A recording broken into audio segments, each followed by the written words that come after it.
Welcome to the Full-Time Fantasy Podcast, presented by the Fantasy Football World Championship, home to the industry's most accurate rankings.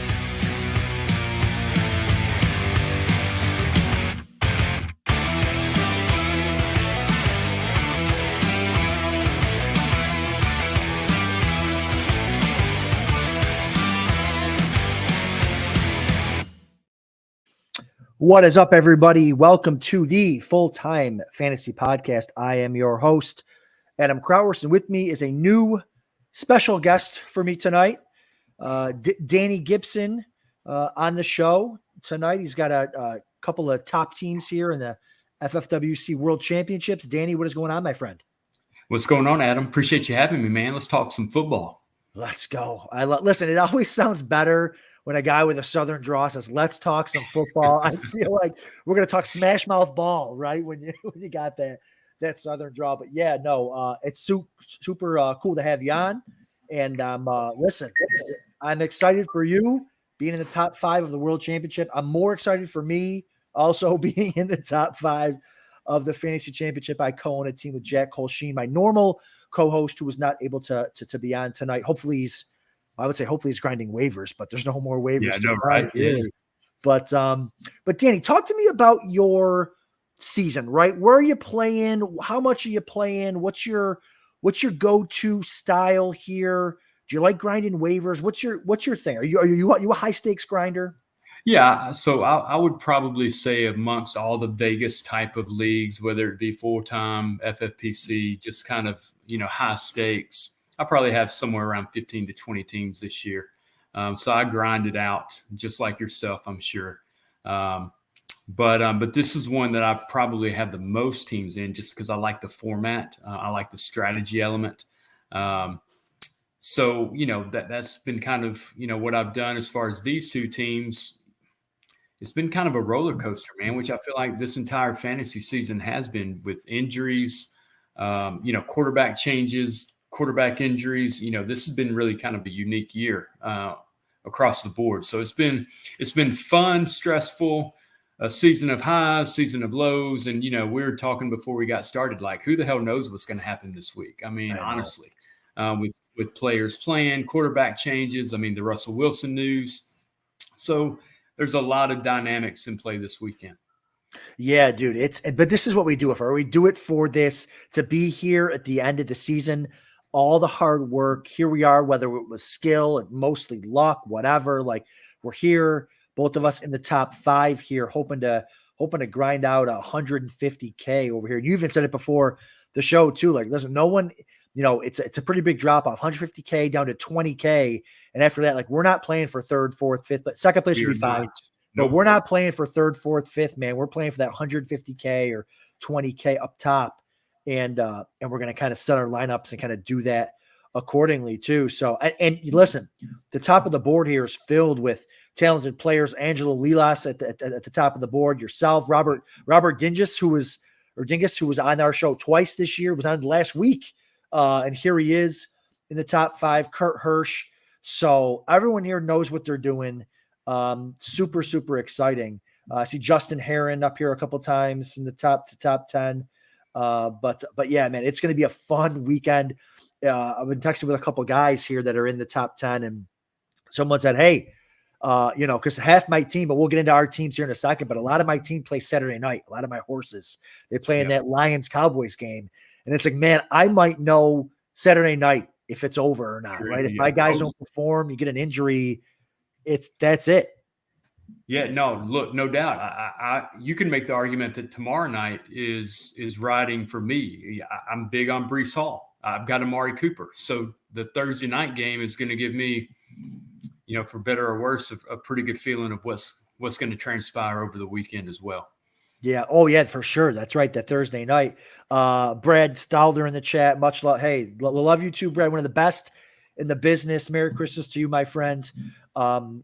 And so, yeah, that Thursday night game too. I think I have Breece Hall on this team as well. So that's going to be interesting to see. It's good to see, like, you're doing the same thing I'm doing. We're looking at the top 5, top 10, who's got what players, Does Breece Hall, does a good game hurt us or kill us? I think a lot of people have Breece Hall after last week's performance up here in the top 10. A lot of Breece Hall, a lot of Amari Cooper last week, right? That's right. If you had that combination, it sets you up to be competitive. For sure. And so we'll get into that too. And Daniel here in the chat asked the question, how do you feel about Amari Cooper? This is for you.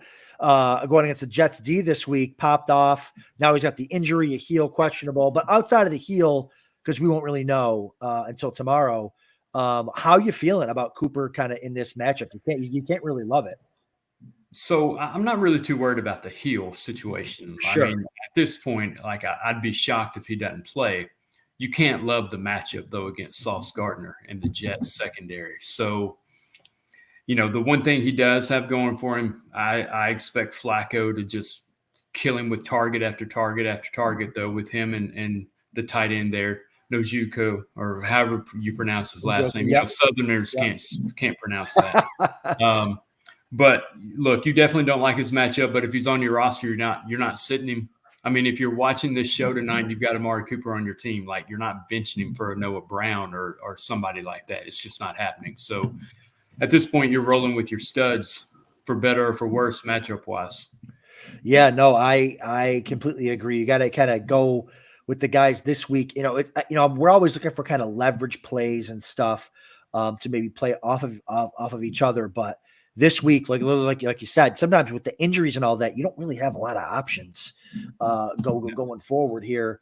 And so I'm going to actually share your team here, going to kind of break it down. We got some questions in the chat, like other options and stuff like that. But so here's your squad. You've got this is your guys you got in so far: Stafford, Singletary, Breece Hall, Javonte Williams, Mike Evans, stud, Amari Cooper, CeeDee Lamb, Waddle, Schultz, Eagles, Bengals. So I'm looking, I've got Breece Hall, I've got CeeDee Lamb, I've got Jalen Waddle. Obviously that decision might be made for us if he doesn't, if he doesn't suit up, but it's a high ankle sprain. They downplayed it today. I know. I think at best Waddle is maybe 30% chance of playing, but even then, do you trust him if you've got somebody else that you feel like could at least give you 10 to 12, 14 points? That's where these decisions really come in. Like, do you feel better about a Najee Harris scoring a touchdown? Or for me, Noah Brown? I love the matchup that the Texans have this weekend against Tennessee. Yeah. I think the Texans are going to put up a lot of points this weekend getting Stroud back. So I actually feel like Devin Singletary is a strong play this weekend. Just personal favorite, kind of under the radar type guy. He's a guy that I'm probably going to play everywhere I've got him. Yeah, and they're still in the playoff hunt, right? So that they have a reason to get him back. They got to win. They have to win.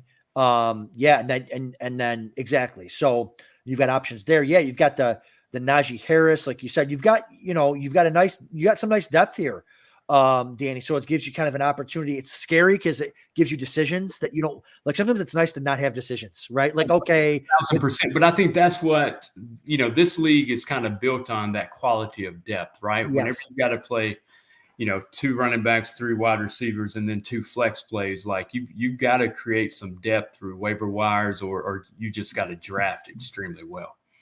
Yeah, no, exactly. So, and a couple of good points Scott brings up this week too is in the chat, not on our team necessarily, but AJ Brown declined to be interviewed. This might be a get right game for him. We saw that earlier in the season, right?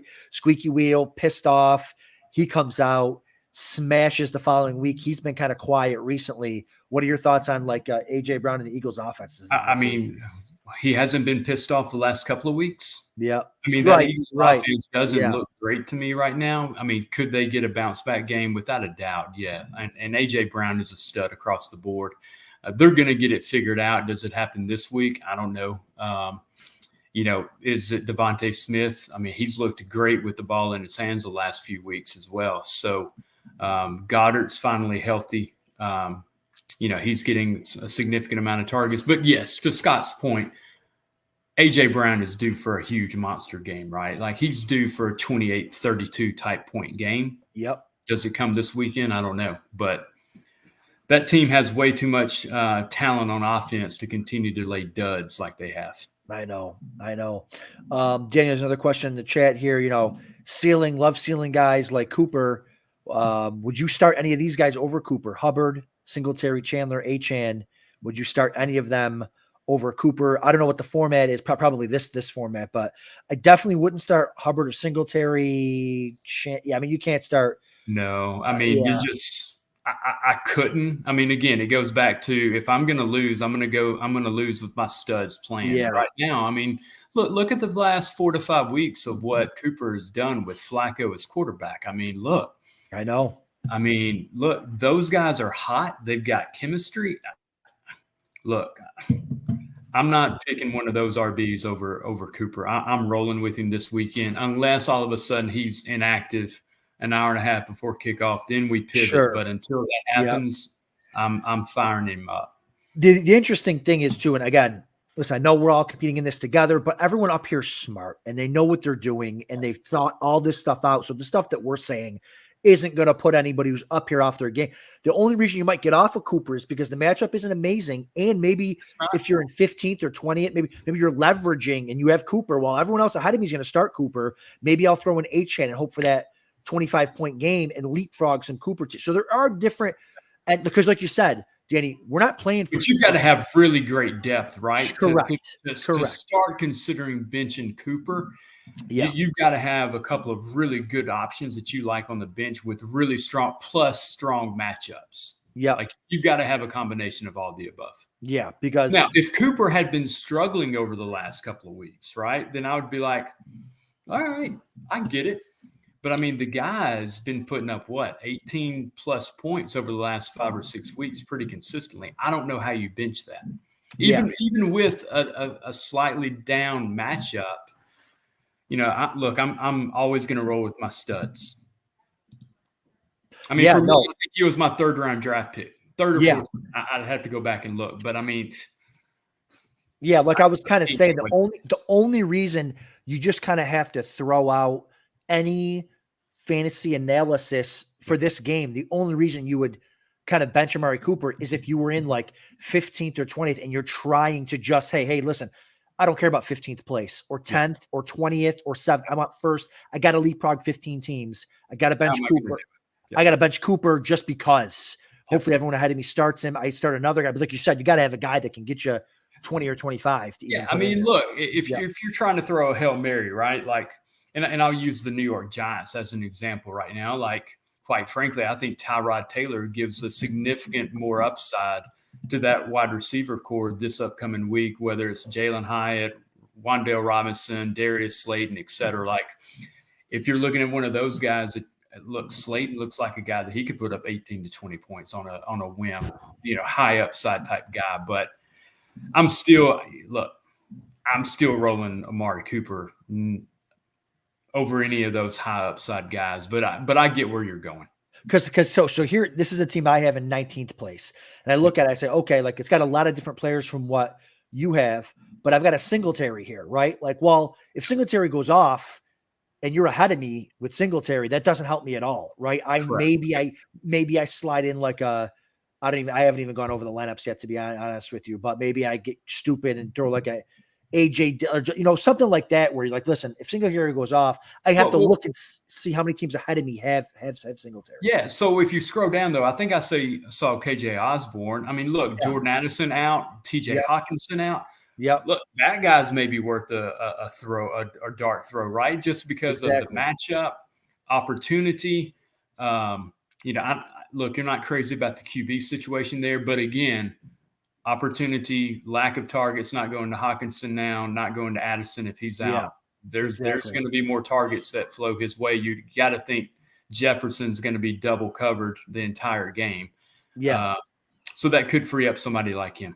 Yeah. And here's another thing too. This was a team where I ended up going kind of bully tight end. I mean, I took Kittle. I didn't take him early because you don't have to take tight ends early at the FFWC, but I took him as a top, 5 or 6 tight end, and I came back with Laporta, and I've just been rolling with the both of them, especially in the tournament, right? Because I could probably look it up. They have the stat tracker on here, which is great, but there probably aren't that many Laporta Kittle teams out there, right? So and they've been smashing for me. It's been great. And Laporta's been one of those guys where you probably got him somewhere around the 13th, 15th round, and I mean that guy at that price target has just been amazing. I've got him on a ton of dynasty leagues. I'm not sure I've got him on one main event team though. So kudos to you because he's played lights out this year. And I got to be honest with you, this is where, everyone listening and everyone out there, and this, Danny, people need to be constantly evolving and constantly evaluating the game. That's actually, I'm glad you brought that up. That's one of probably my favorite calls for myself this year. I was always never take a rookie tight end. That was my thing. Like, I don't care who it is, the best performances from a rookie tight end are still below average tight end numbers. I think coming into this year, the best finish was somewhere around 17th or 18th. Correct. Yes. Tight end overall. Yeah. Like you needed either a Kyle Pitts season or something great. Like the top, like Mike Ditka still has like the only few, like the tight end from the 50s was like one of the best tight end seasons ever. But this season you kind of saw maybe like a shift, and their coach is a former tight end. And so I was really in on Laporta quite a bit, going against like one of my number one rules. And so everyone just has to be willing to just kind of adjust. The game's changing so quickly. And so it's super interesting to see how that stuff happens. Yeah. I mean, look, not just him, but I mean, Michael Myers at Oakland has had a pretty solid year. Yeah. Tight end. Musgrave at Green Bay had some solid weeks prior to his injury. So that rookie tight end class you're going to hear from them for years to come. For sure. Hey, we got a quick question here from Justin. David Montgomery versus Dallas or Raheem Mostert? Banged up. He has to put the caveat in there against Baltimore. Listen, Mostert's been banged up all year, and they keep running him out there ahead of David Achane. And that's where I go back to, man, is like, okay, he's banged up, but obviously the coaching staff trusts him more than they do right now, the rookie running back. And look, if we're talking about next year, well, give me the rookie running back. But I'm riding Mostert this week. Montgomery, that's going to be a high-scoring game, but you can just see Jahmyr Gibbs continuing to get better and better, and they're using him more once they get inside the 20. Last week he had a couple of big runs. I know one for a touchdown. He may have had 2 rushing touchdowns last week, but it looks like they're getting more and more confident with Gibbs in those situations. So for me, if it was my decision, I would go Mostert, even though, look, I know Baltimore's got a great defense. I just think he could be relied on more this week as well. If Waddle's hurt, you look at that Baltimore secondary, they're pretty solid as well. So that's just my opinion, though. Yeah, I have them right next to each other, literally in my rankings. And this is, if we're talking about the FFWC here, Justin, like the actual tournament or any tournament, really, where you can set your lineup. There's the game within the game here. Like you get a Montgomery on a Saturday night. Now, he gives you more information, right? Like if Montgomery smashes, now you can adjust your lineup. Maybe you don't have to get crazy with that last flex position. Or if he has a dud, okay, now I got to go with kind of the riskier, more upside play on Sunday. It gives you that type of information too. If it's a coin flip, I think that I think this is a pure coin flip, because what you end up having is Mostert has a tough defense that he's going against, but he's also chasing, some record books here, man. And he's got 20 touchdowns. Like, they love him down at the goal line. They use him a lot down there. Whereas Montgomery, like you said, I think Montgomery's starting to wear down a little bit. They're starting to see, Mostert is too, but they're starting to they trust Gibbs and Montgomery starts the game. He's like the old war horse. He starts the game, gets the first drive, and then you just start to see Gibbs go in there and just smash. I honestly would want to see the rest of his lineup as well. Like, what else do you have matchup wise? What's your wide receivers look like? I mean, look, that's a pretty damn good situation on a potential RB2 where you're, making the decision between, Mostert or David Montgomery. It's a pretty solid position to be in. Yeah, he says his other option is Jonathan Taylor. I'm assuming Taylor's starting. If Taylor's not starting, I would definitely start JT over both of them. Without a doubt. With Moss being out, with that backfield the way it is right now, I totally agree. For sure. I would definitely like that 3-headed monster. I know. That's beautiful. That's a good situation to be in. So here's my Here's my team that's in fifth. That's chasing you again. A couple of similar players, right? You have Gibbs as well on your team. I do not have Gibbs. Okay, so it's Brees. We got Brees Hall similar. We've got is that it? Brees and Waddle. Right now, I have Waddle on my bench. You have Waddle in your starting spot. So yeah, I mean, look, more than likely, I'd be really surprised if I'm playing Waddle this weekend. Sure, you're hoping, yeah. And it's funny too. Like I'm looking, I've got two defenses, Packers and Rams, and to me, it's kind of a coin flip there as well. And I'm thinking like, man, should I? Crazy thing too, Danny, this year is no Monday night game. Normally, we're sweating this out for 24 hours after, like who's going to win, all that type of stuff. Man. Now, dude, it's going to be like an F1 race on Sunday. Dude, I fly out Sunday morning for Pasadena for the Alabama-Michigan game. Oh. So, yeah, I mean, that sounds incredible. I get it. That sounds fun. Are you? Who's your team? I'm an Alabama fan. There you go. Listen, this isn't a college podcast, but I'm not a huge college guy. But I think Michigan drew the short straw on that one because Bama, I think, matches up beautifully against Michigan. So yeah, typically when Alabama loses, you're beating them with the pass, and right, you're not bullying. Michigan has the outside talent to beat them with the pass, but you never know. Yep, no, for sure. But yeah, so I'm thinking about with the defenses, like if it's a true coin flip to me on these defenses, I want to see how like some starting quarterback stuff and whatever. Right. But I think I'm probably leaning Rams, but I'm like, man, if it's not that much of a difference, do I play the Packers just to have that? Like, hey, if I'm losing even by 20, I have that. Maybe they get a defensive touchdown. I get to watch it live instead of being over for me and just sitting knowing that I'm not in first. No, I get it, man. Just a couple different, just mental games you play with yourself. But yeah, unfortunately, I don't have the bench that you do on my team that's in fifth. Like Tillman's unstartable. I have a lot of running backs that are counting on an injury to get played. Trey Sermon, Jeffrey Wilson.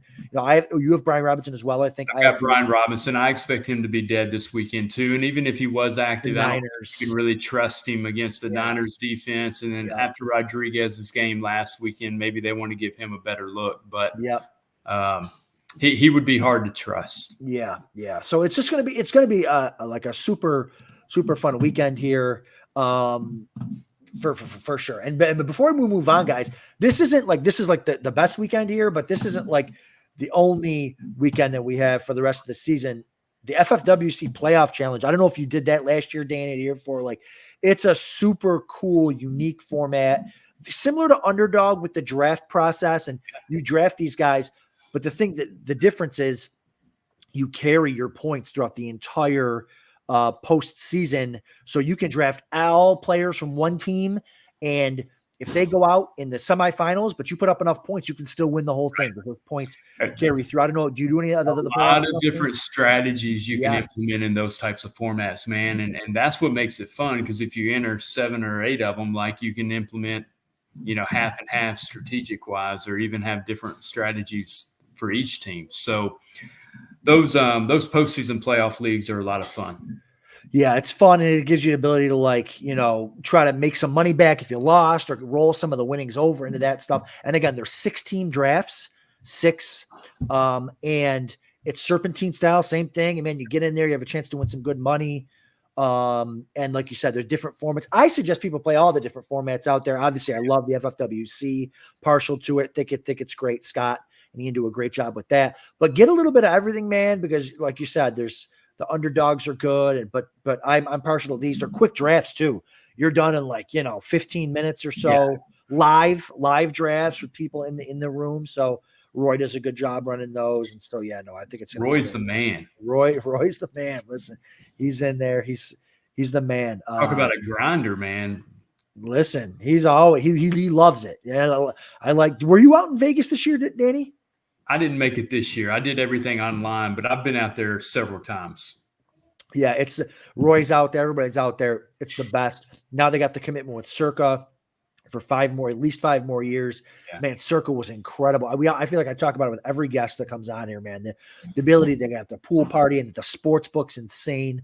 I saw the pictures, man. That place looked pretty remarkable, dude. It was. Now it's off the strip, but that's what, dude. The Fremont Street is bananas. Yeah. Like, it's my first time down there. The people watching, the sports books, 2 floors. It's the spread they put on. It's got to be one of the nicest sports books there anywhere. 100%. 100%. And there's some sports books that are pretty terrible out in Vegas, but believe it or not. Well, they haven't changed for 20 years. That's true. I mean, that is true. I mean, if you look at Caesars Wynn, I mean, it's literally the exact same place that it's been for 20 plus years. Yeah. And there's stadium seating tier 2 at the sports book. It's stadium seating, and they've got 2 levels. It's the best. And I've done them all, guys. I've done all the different ones out there. This one is by far the best. And the drafting experience at Top Golf, that was super fun. Like, Scott's making fun of me. He's like, dude, you're golfing in between picks. I'm like, listen, I'm in draft number 1,000 for the year, right? If I don't know what I'm doing by now. And I think that team was in first place for a while, but yeah, no, you got to come to Circa next year, Danny. It's gonna be so much fun. I'm in. Love it. Mix in a little golf at Southern Highlands while I'm out there too. Great course. Big golfer. You're like Top Golf. I don't got time for that nonsense. But yeah. So we can talk about a couple of guys. I don't know if you have. I know you do a ton of teams and stuff like that. Did you have any Stefon Diggs? Because, man, same thing last year, dude. Stefon Diggs got you to the dance. I remember him and Devontae Adams were going heavily at the 1-2 turn last year. Then they get to the fantasy playoffs and they just die. Stefon Diggs, another one. He's going on. He had 9.2 fantasy points last week. He's going on like 6 straight weeks outside the top 12. Wide receiver finishes 46, 46, 45, 36, like unstartable weeks. Yeah, for where he was drafted, I don't have one single share of Stefon Diggs on any team. Interesting. At all. Where he was going, I just didn't like that situation at all. Okay. Volatile personality as well, which I know probably shouldn't influence your decision making, but for me, it does at points. So, in a lot of drafts, he was going at 1.6, 1.7, and that was a little too rich for me. Yeah, the only reason, I definitely was not taking 1.6, 1.7. I don't have a ton of Diggs either. But the only reason maybe you take him up there is to make a unique lineup that no one else really has. Like, I know 100%. I had a lineup, Jack, and I had a lineup that was in the top 10 all year in this. It faded naturally. It's in like the 60s now, but it was the only Amon-Ra, St. Brown, Keenan Allen team. And that's because he took Amon-Ra like this 5-hole or something to try to get unique. So you can do, that's the cool thing about tournaments. When you do enough teams, you can get unique like that. But yeah, Diggs has fallen off. I mean, he's still getting 30+% target share, but they're not passing it near as much. Like the game against the Cowboys, they didn't throw at all. But look at the routes he's running. Like, everything is close to the line of scrimmage. They're not really focused on downfield throws with him right now. There's not a lot to like with him right now. For sure. Now, again, it goes back to what Scott was talking about earlier with A.J. Brown, right? Like, eventually they're too talented to not have some sort of breakout game. But they definitely aren't trending in the right direction. And same thing could be said with, the Kansas City Chiefs. So there's several offenses right now that are just kind of sputtering along here at the end of the year. Sputtering for sure. Speaking of sputtering, we got a question here in the chat from Michael. Question about Tony Pollard or Javonte Williams. Pollard to me has been an absolutely true bust. I say true bust because it's not injury related. He's been not good. They haven't used him like a workhorse in a while because he hasn't been good. Yeah. What are your thoughts on Pollard? I'm still leaning Pollard based on those two, because if you look at Javonte Williams, they're changing their quarterback. But also, I mean, look at how much time Jaleel McLaughlin's been playing lately. Samaje Perine is still getting some third down looks and some third down play. Like, look, I've got Javonte Williams right now in my starting lineup. He's one that I could easily move out of there and play somebody else. Like, I don't particularly love what's going on with him right now. Did he get some goal line carries last week? Yes. But if you look at his percentage percentage of plays he was on the field, it doesn't give you a warm, fuzzy feeling. So I at least know Pollard is going to be on the field. with the potential to catch 4 to 5 passes, and then potential to break a long one. With Javonte Williams, man, you don't know what you're going to get with that offense this week. Not with Jarrett Stidham, for Christ's sake, behind the center. I mean, I watched that guy play at Auburn for years, and I mean, let's be honest, that doesn't give me a warm and fuzzy.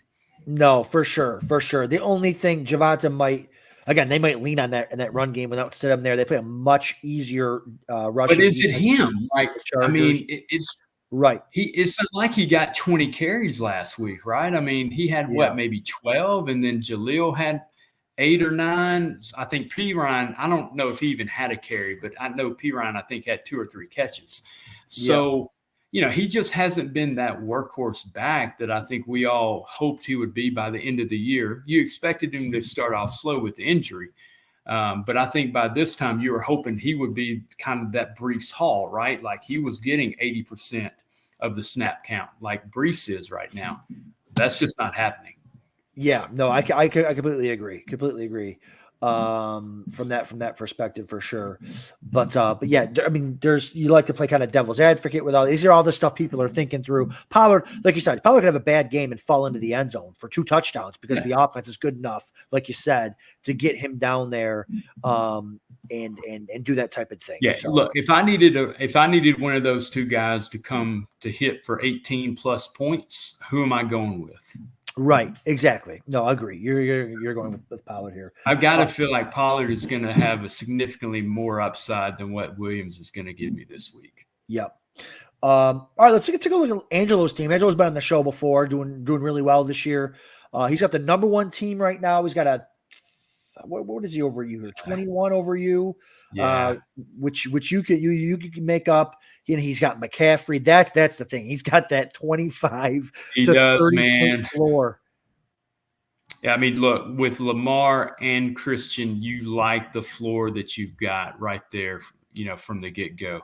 I think White, he hit a home run last week. I would expect a little bit of regression this week for him. But look, I mean, he's got a lot of great, depth there as well. I think he's playing Jacoby Myers this week, right? So I think he took out Jalen Waddle already. So he's got some options down there at the bench. He's got some pretty good depth there as well. He's got options. Yeah. I don't know about Zay Jones coming back this week or if Trevor Lawrence is going to be playing, et cetera. So there's, that may not be a situation.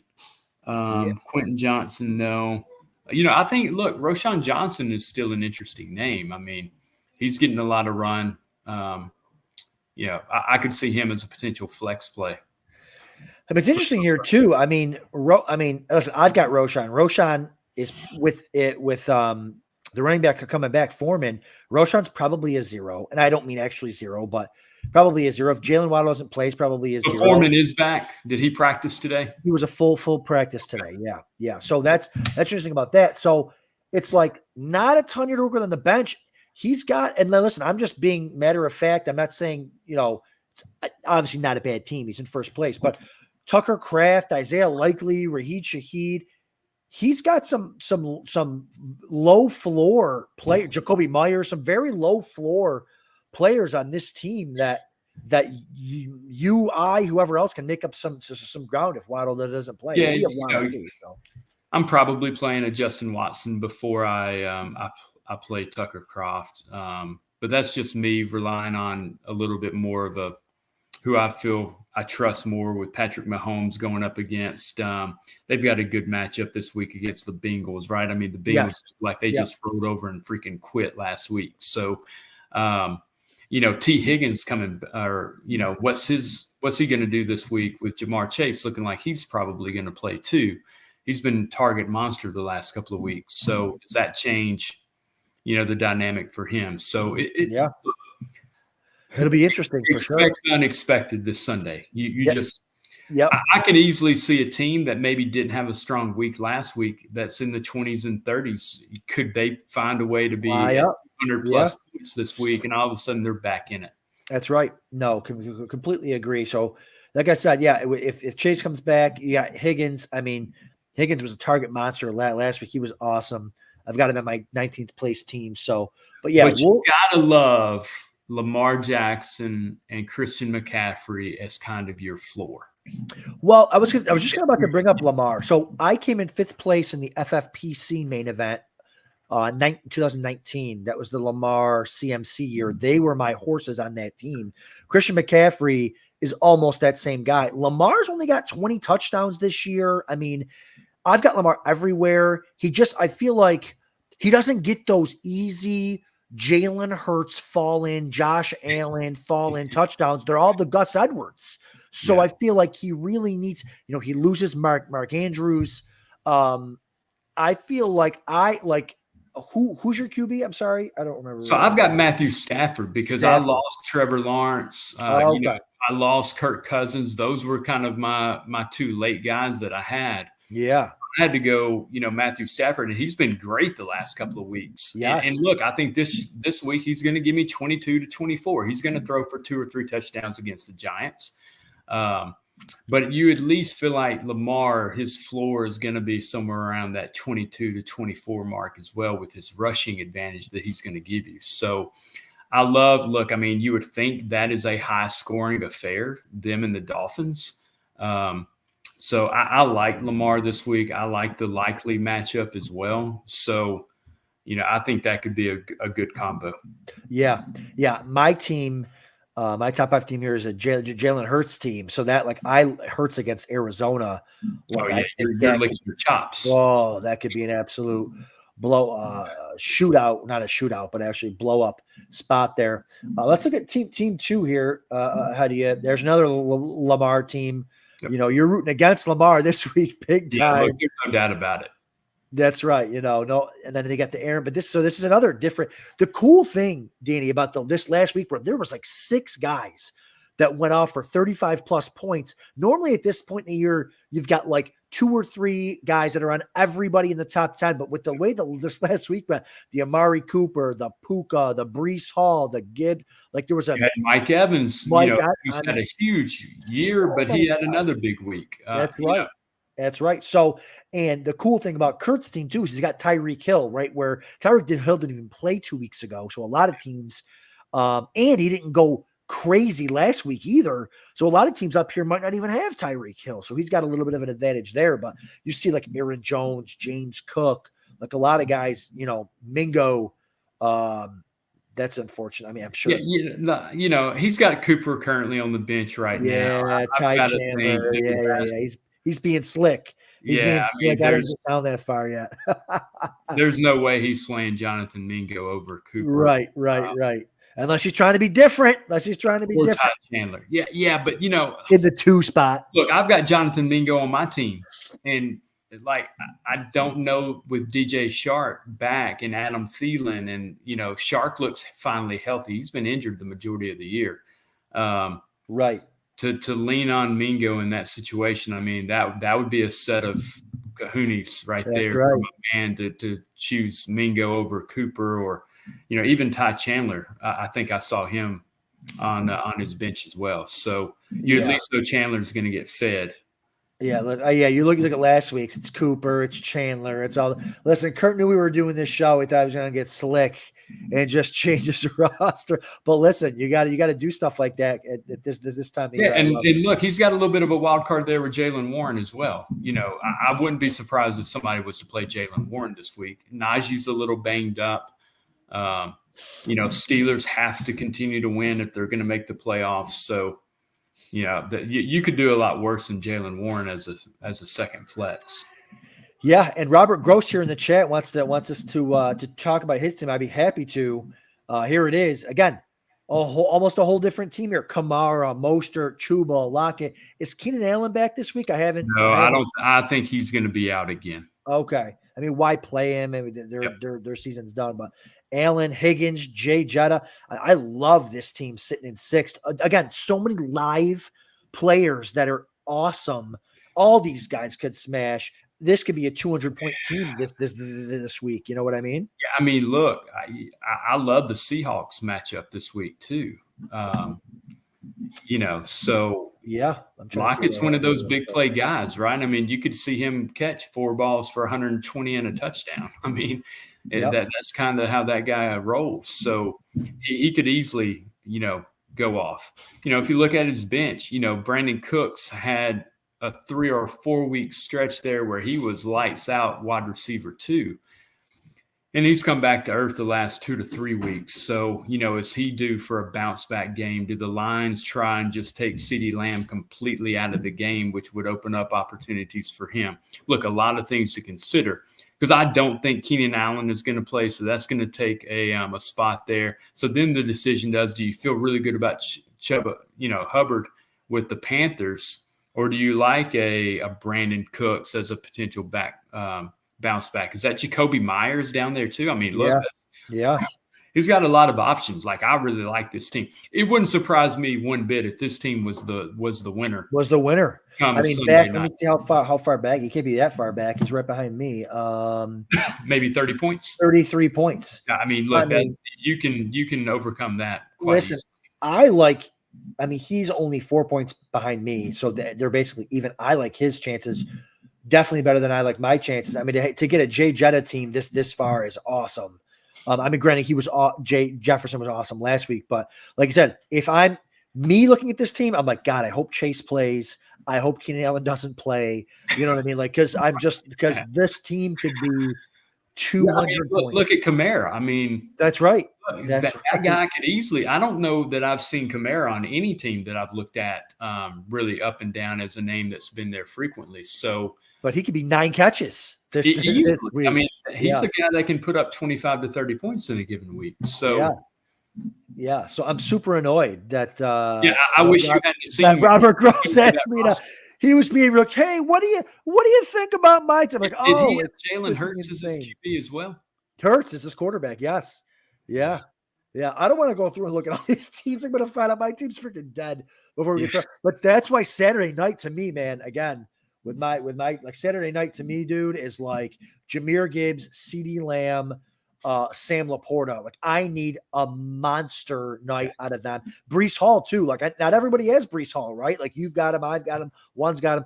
I'll take a big, we're looking for 10 catches in this game, right? From Breece Hall. And honestly, I think that's going to be the play, right? I mean, the Cleveland secondary is going to match up. I expect them to take Garrett Wilson, completely out of that game for the most part.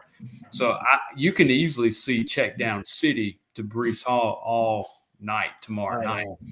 But, look, it's going to be interesting, right? Like, to your point, I will know whether or not I have a chance on Sunday by Saturday night, by the end of the Lions-Cowboys game. Yeah, I've got Cooper, I've got Breece Hall, I've got CD.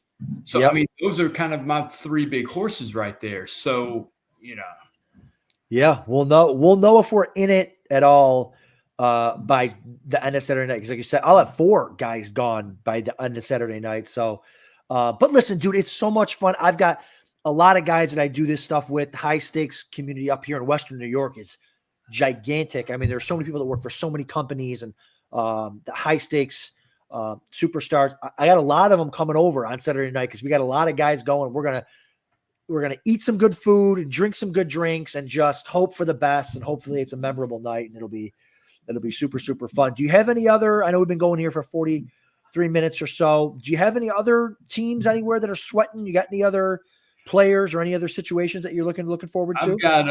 I've got another team that I think is 20th or 22nd. That one's got Keenan Allen and that team's gone through a lot of injuries the last few weeks as well. Christian Kirk, Keenan Allen's out. I mean, I think I may even be down to Darnell Mooney, who's probably not going to be playing this weekend either.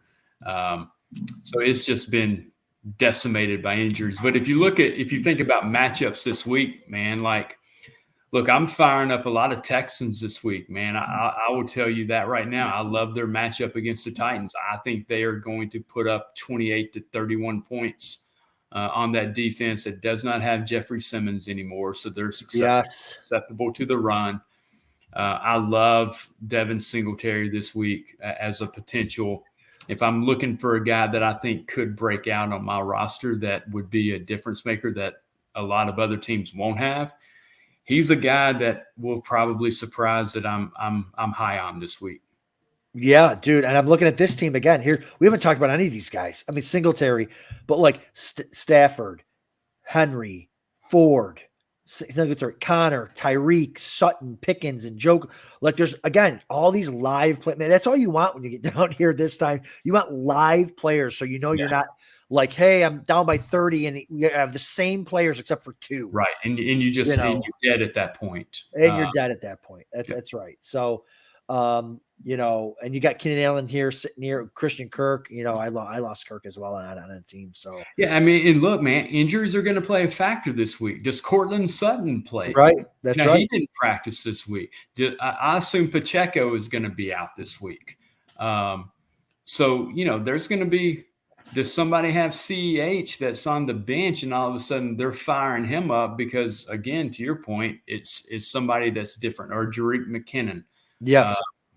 Yeah, you know, for whatever reason, man, McKinnon always seems like he's a guy at the end of the year that just comes out of nowhere and just wins championships. Well, he did that the last 2 years, at least last year. No, yeah, the last 2 years. The last 2 years, yeah. So interesting.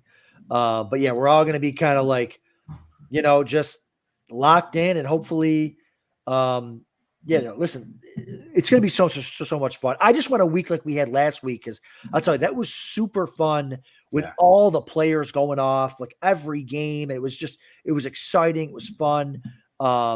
Rooting for all these different guys. You know, when you get down to this point of the year to have kind of everyone going off, like I had kind of chasing here, kind of gaining at the end. I was in 12th, I think, going into Monday night, and it was, and I knew I didn't have any CMC, and I'm like, man, I just gotta fade a CMC smash game, and luckily you and I did. I mean, CMC didn't go nuts, and I had Zay Flowers, and Flowers had one of his best games of the year. That was super exciting. So, yeah, I mean, look, man, like you hate to wish an injury or a twisted ankle or a hamstring pull on anybody, but if it is, like, I want to see CMC go down maybe on the second play of the game this upcoming week. And I hope he's healthy for the playoffs because I'm a big CMC fan. I think he does everything the right way. Stand-up guy. I forgot about I was going to say it, but I didn't want to like embarrass myself if I wasn't right. But yeah, no, thanks. Yeah, I missed that as well. CH, you know, look, you could fire him up as a big RB too. For sure this week, maybe even an RB1 given that opportunity, because you got to think Pacheco probably does not play this week. Correct. Yeah, no, I don't think he's going to play this week either. I think, and it's interesting too, like what players are you going to need to have? Like I think Jalen Hurts is going to, and I'm partial, but listen, they're all frustrated and they've got a get right week in Arizona. I think some Eagles guys are going to go absolutely crazy, and there's going to be some other teams. The Niners, after that big spanking they just took against Washington, that unfortunately. Yeah, you gotta like the Deebo Samuel and Brandon Ayuk, kind of Kittle game with Kittle. Hopefully look, it wouldn't surprise me if the 49ers put up 35-38 this week. Right. We just got to cross our fingers that CMC sits in the fourth quarter or something.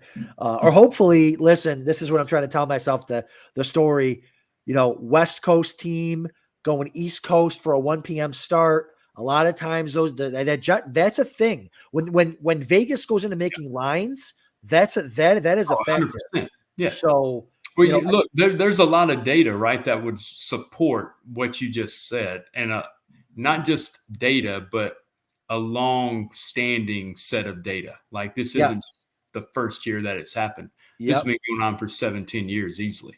Right, short week too. Right, they were Monday night, so again they're gonna be pissed off.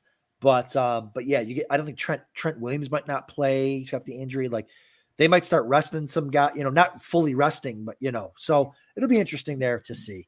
But yeah, hey, listen, Danny, dude, thanks so much for joining me. Good luck this week. Hopefully one of us wins it, or someone else here in the chat. Good luck to yourself as well. It's going to be fun. No matter what happens, it's going to be fun. And it's going to be. You always want to go into the last week with just a fighter's chance, and that's what we've got. And it could come down to who has the balls to make just maybe a crazy decision that ends up hitting. Right. Like we were talking about Jonathan Mingo. Like, is that a Jonathan Mingo? Is that a Jalen Hyatt of the Giants? Because I do think Tyrod Taylor will be significantly better for that offense. Like, there's going to be somebody that says, I'm going to just pull something right here and just hope it hits. And it could. Right. If it does, that's all it takes. That's all it takes. And it's, yeah, for sure. And I hope that someone wins it that was, comes out to Vegas next year so we can high five them and all that type of stuff. It's such a great community here at the FFWC. And I hope to see everyone in those draft rooms here for the playoff challenges. Again, we'll be in there chatting it up and hopefully building some of those championship rosters. So thanks everyone for tuning in. Again, hit those likes, to subscribe. We'll be doing more of these. And I will have on this show the winner of the championship and probably the Circa Las Vegas championship as well. Hopefully it's Danny again. And but if not, that's all right. Let's just make some money. But we will see everybody next week. See you guys. Good luck, everybody. Appreciate it, Adam. Yes, sir.